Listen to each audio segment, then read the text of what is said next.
Kia ora, ko Jeremy aka Tātere ahau, ko hau te rangatira o te whare. No. No. Kia ora, ko Te Rina hau, ko au te mama o te whare. Kia ora, ko te uaki aho. Kia ora, ko mairua hau. A ko sina tēnei.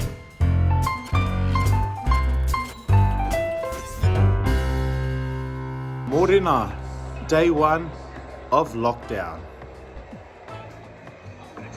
So we're just trying our hardest to stick to some sort of a regime and routine. Motu's already broken the rules, coming straight to the PlayStation without having a wash. Haere ki te horoi, ne? Haere ki te horoi. So today, this is our mahi, just to get our me whakapai whare.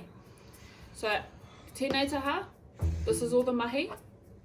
And on this side are all our names. Next to each name, mama, are magnets. That's why. Yes. Ka te ratai, kakariki. So if your magnet is next to a mahi, nei whakapōreareatia moinga, anei motu, that's the mahi you have to do, okay? If that's your magnet, that's the yes you do. And once we do all this mahi, That one. we can have mystery play. Oh yeah, okay. So you want to do mystery jar? Yeah. Okay.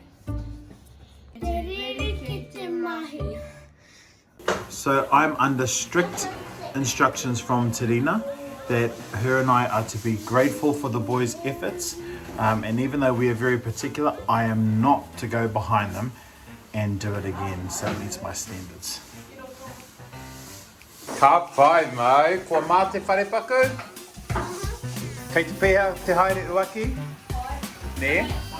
Ka pai te genola ne? Kua oti? Ka pai. Kua mā? No reira mimi ki roto i te whare paku, ne?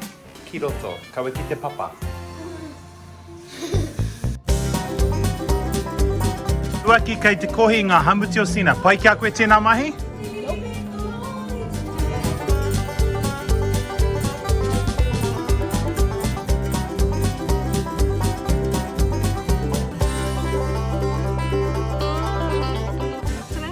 Good actually. The boys were keen, they were motivated to finish all their mahi. When you turn it into a game, they were pretty excited. Ka pai. A special treat from the treat box. Not Jamie. What's your name? Anei, kotahi, kotahi. Kia tere, kia tere. iPad time. You get 30 minutes iPad time. What do you get, Uaki? iPad time. 30 minutes. iPad time. And Motu was hoping for PlayStation. Kia kaha, Motu. Oh, Motu's still trying to get the PlayStation controller. Kia kaha, Motu.